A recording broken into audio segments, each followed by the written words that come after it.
Hey guys, I'm Abby. I'm Allie. And I'm Hayleigh. And welcome to Renewal! So today we have with us our favorite person ever, such an inspiration to the entire student body at school, at church, anywhere that she goes, just hearing who she is and what she's gone through, and just listening to her testimony is amazing. So this is Kerri Atkins. Hi, I'm Kerri, and tonight I'm going to be giving my testimony.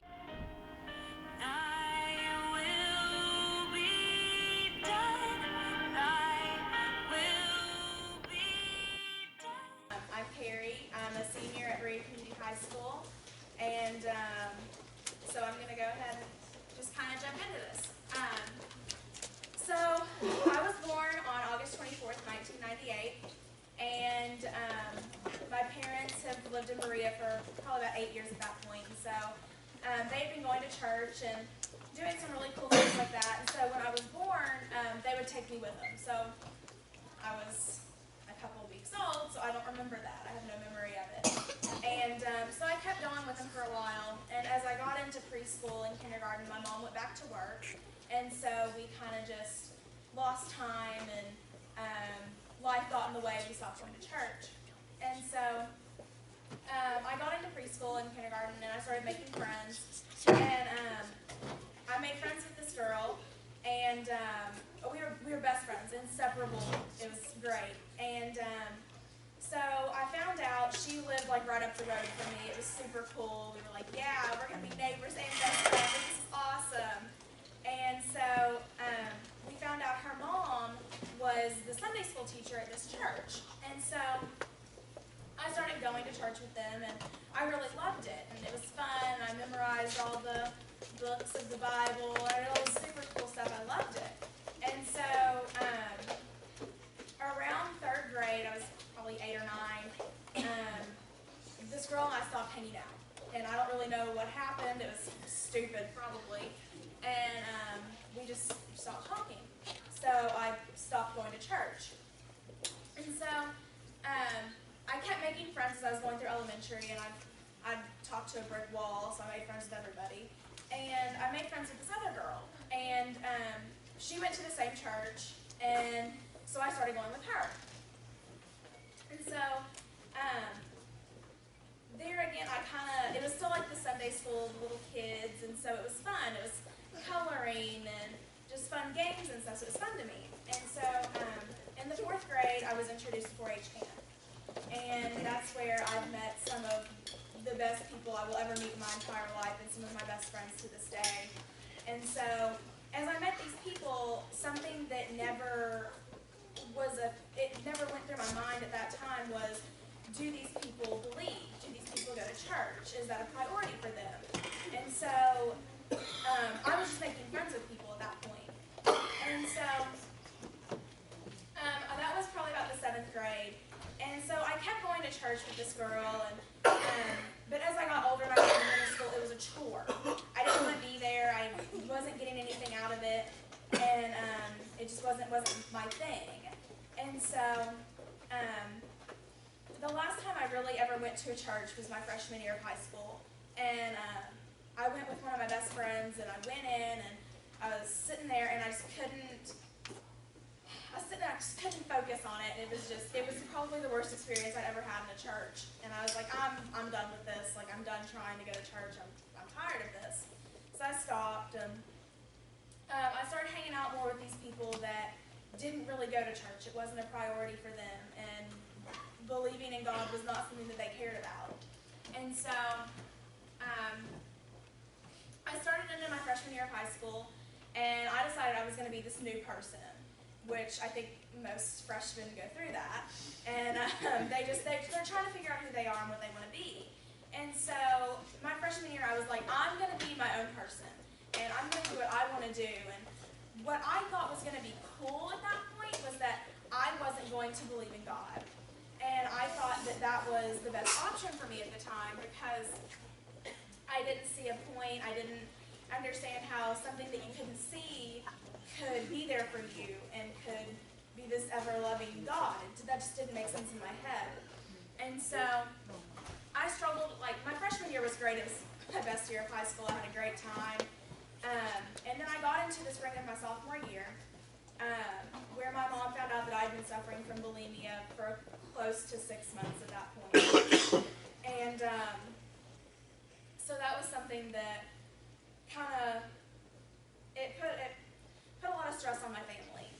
And so I ended up going to therapy, and I got help, and I was diagnosed with depression and anxiety. And everything's good now. I'm fine. I'm happy, and nothing's wrong with me. And so that the stress on my family was a big deal, though. And so as I'm going through this, my parents are both saved, and they're both Christians, but I never was. And so they were having a much easier time getting through these things than I was. I was struggling the whole time. And so a few months later, my mom began to have severe anxiety attacks. And so we went a whole summer with constant crying and tears and anxiety. If you've ever had an anxiety attack, you understand what I'm talking about, and it's terrible.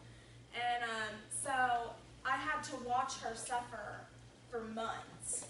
And she finally had gone in, and she had gotten better, and she talked to a couple different therapists and stuff like that, and found a medicine that worked for her and that made her feel better. And so we kept going in, and I kept going through school and doing all these things.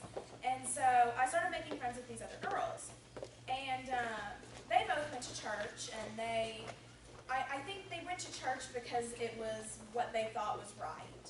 They didn't go to church because it meant something to them. They went because their parents wanted them there. So I started going with one girl, and it was a church in Richmond. And I would go every once in a while and that kind of thing. And then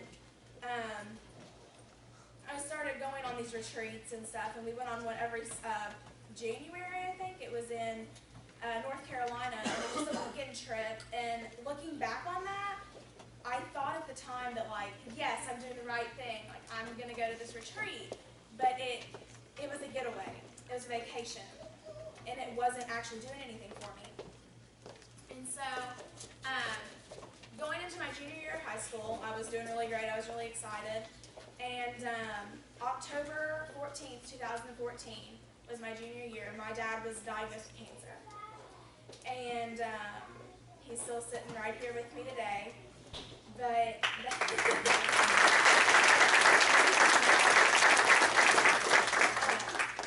I'm sorry, I might get really emotional.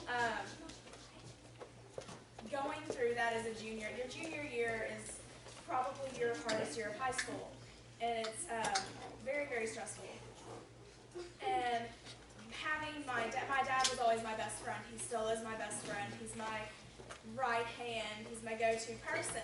And so having to deal with that in one of the toughest years of high school really affected me. And still at the time, I did not know who Jesus was. I was not saved. I did not, and I still did not have the desire to do that. And so, along with not having the desire to be saved, I never got into drugs. I never got into alcohol, partying in general. It wasn't my scene. I didn't like it. And so after he was diagnosed with cancer, my world literally flipped upside down. And so I started hanging out with these girls from camp again, and one of them invited me to this New Year's Eve party. And I was like, okay, you know, that's fine. Like, I'll go to this party, whatever. And so I went to this party. My parents had no idea that I was going to, they knew I was going to a party. They had no idea that there was going to be alcohol at this party. And they had full trust in me that I was going to make the right decisions. So I go to this party, and it was the first time I'd ever been in this setting, and I was drunk at this party. And that's when I kind of found out that partying was what I thought it was going to be my stress relief. And I thought that if I just got drunk, that all of my problems would go away. I'm 16 years old, and I think that drinking is going to solve all of my problems. You can kind of see the problem. So I kept going to church occasionally, every once in a while, here and there. And most of the time when I would go, I would call one of my friends and I'd be like, hey, can you come pick me up? I'm at this this girl's house, and they would come get me, and I would go to church, and I would sit in church hungover because I just didn't want to have to go face my parents like that because I had no idea what they would do. And so by the February of my junior year, my dad had been in probably 3 different hospitals, I think, at that point. And he had been going through multiple treatments, and it was getting really rough on our family. And the stress just kept adding and adding and adding. And so I continued to go to these parties, and I was finding myself in situations that were insane, and that, like, looking back on that now, God was watching over me, because there's no way I would be standing here if he wasn't. And so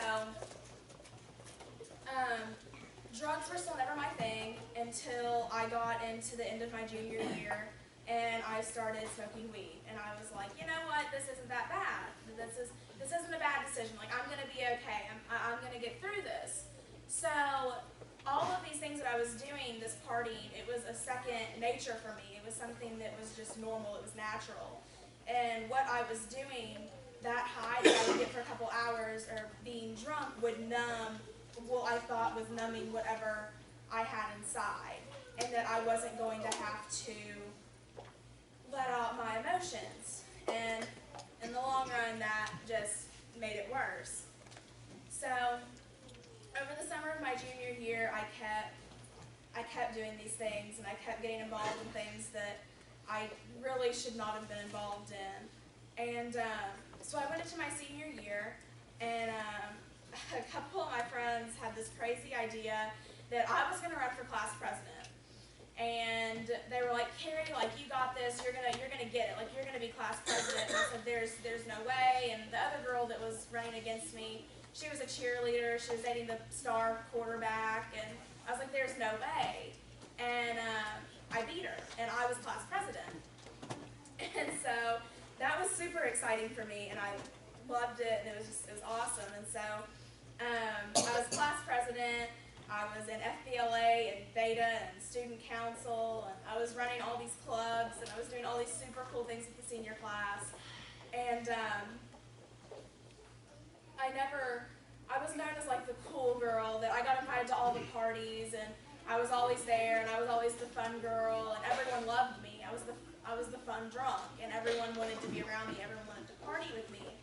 And so I was doing great, and I was just really excited. Senior year was just off to a great start. And so in the September of my senior year, my dad's cancer started to get worse. And so it just kept adding on stress to all these things. So now I thought that because my stress was getting worse, and because my dad was getting worse, that it was just a better excuse for me to numb my pain again. And so I was getting drunk every other weekend and once a month kind of thing, and it was getting really bad. And so I was applying to college, but at the same time I still have my life together, or what I thought I had my life together.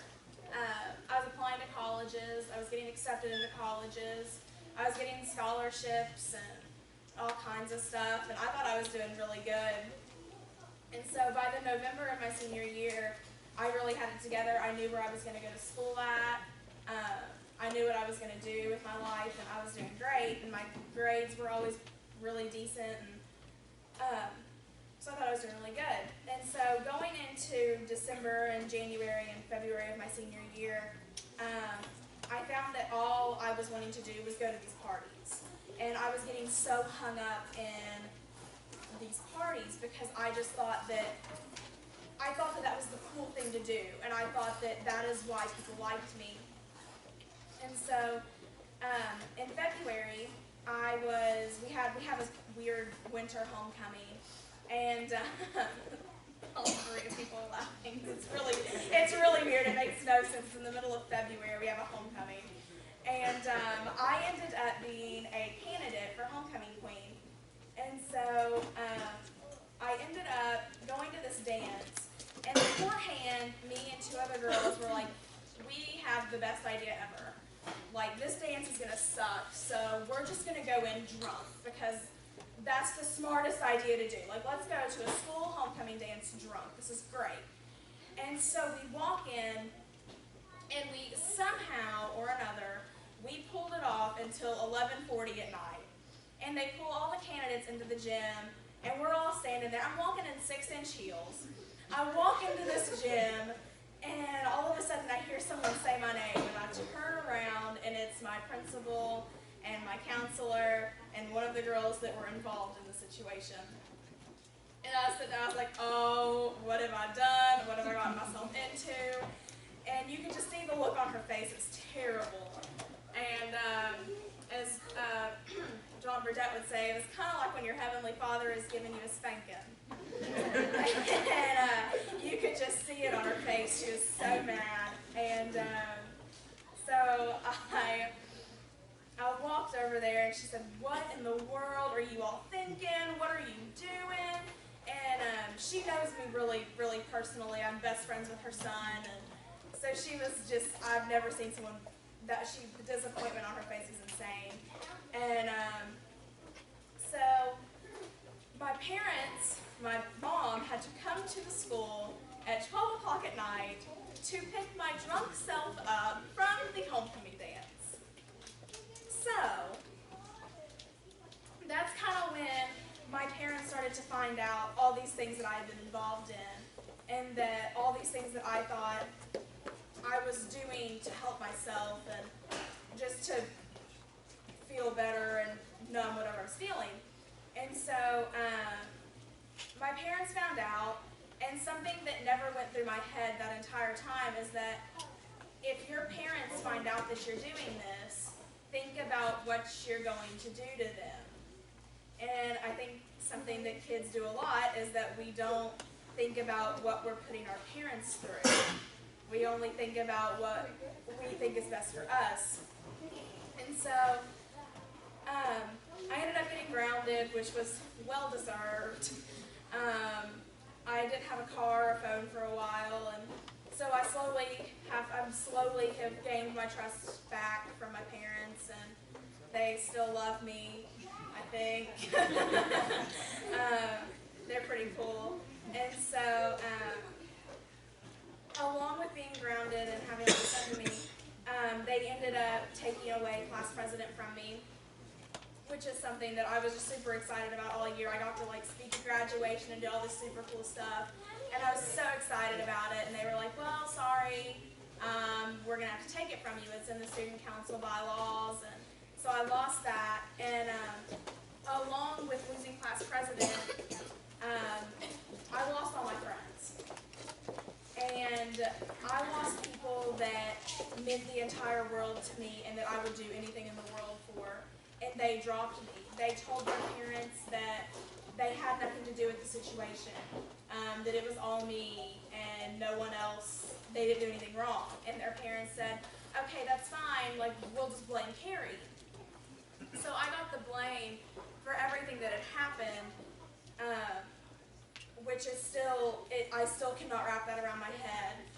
Drinking is an individual decision, and I was the only one that was getting a punishment for it.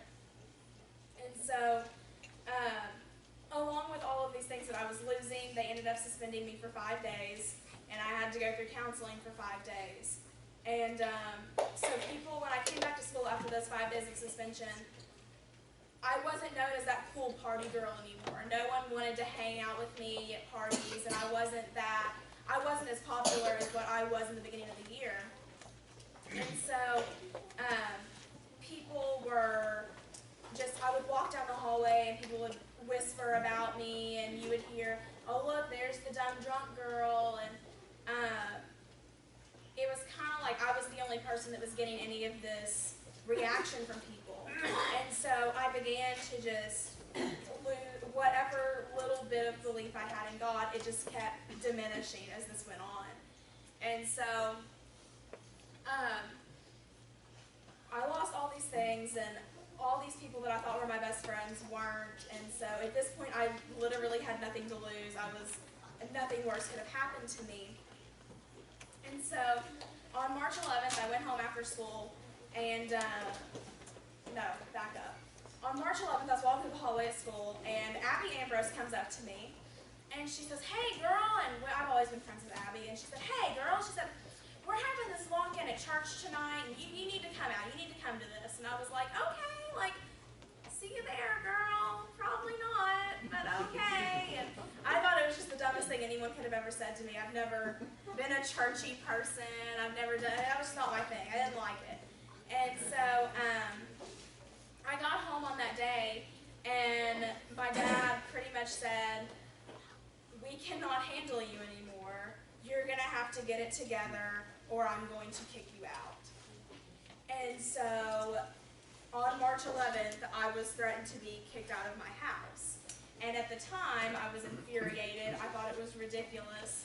And now looking back on it, I probably would have done the same thing to me because I was ridiculous. And so I kept trying to think of all the ways that I wouldn't have to stay at home that night because I just didn't want to be there. I was terrified. I didn't know what was going through my head. And so I started telling my parents about this lock-in. And they were like, "You know, this is probably a good idea. Like, you know, there's going to be supervision. You can go to this lock-in." So I go to this lock-in, and I get here, and it was right here. And I walk in, and I was like, "This is terrible." Like, I felt so out of place. I had no idea what I was doing. I barely knew anyone that was here. I was just like, it was awful. It was so awkward. And so we kept going through this, and I felt like people were just judging me the whole time I was here. It was like, you could just look at me and tell that I was out of place. I wasn't meant to be standing there with all these people. And so eventually we all were sitting down, and Abby and Allie and Hayleigh, renewal, they started to speak, and so they were talking, and I started to fight back tears, and it was really weird because I was like, "Why am I crying? Like, I don't cry and stuff like this. Like, this is really weird." And it was freaking me out. And so they started to give an altar call. And so all these people were coming up here and crying, and I was like, "This is so weird. Like, why are they up here crying? Like, I don't understand." And so I kept giving myself every excuse to not come up here. I mean, it was ridiculous excuses. And I was like, "The people are going to judge me if I go up there. Like, it's going to be really awkward, and everyone's going to talk about it. I don't want to go up there." And so finally, I was sitting in this row, and there was probably about 8 of us sitting there. And someone said, "Let's all go up there." And I'm forever thankful for this person for saying that to me. And he said, "All of us are going to go up there. We all need a little bit of saving in our lives." He was like, "Let's go up there." And so the whole crew of us stand up and walk up here together. And I was sitting right there, actually, in that little half corner thing. And Abby came up behind me, and I was just crying. Like, I had no idea why I was crying. I was just bawling like a baby. It was awful. It was so weird. And Abby came up behind me, started praying with me. And it was, I can't explain the experience. It was so weird. And so after the altar call, everyone was crying and laughing and hugging, and it was a great thing. And I went up to Abby, and I was like, I don't know what's going on. Like, we gotta go talk this out.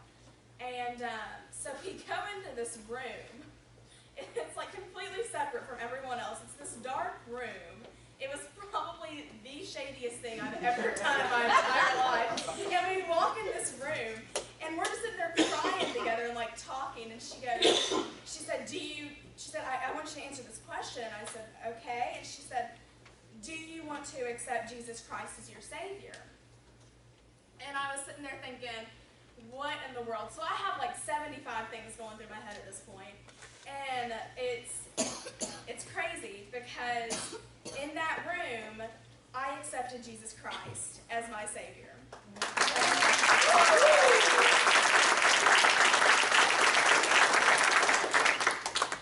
And so I had no idea what that would do to my life and what that would change for me. It's incredible. And what's so incredible about it is that 5 hours before that, I was being threatened to be kicked out of my house. I hated God. I didn't believe in anything whatsoever. I came into this church not believing in anything. And I walked out the next morning believing in Jesus and having that amazing gift. And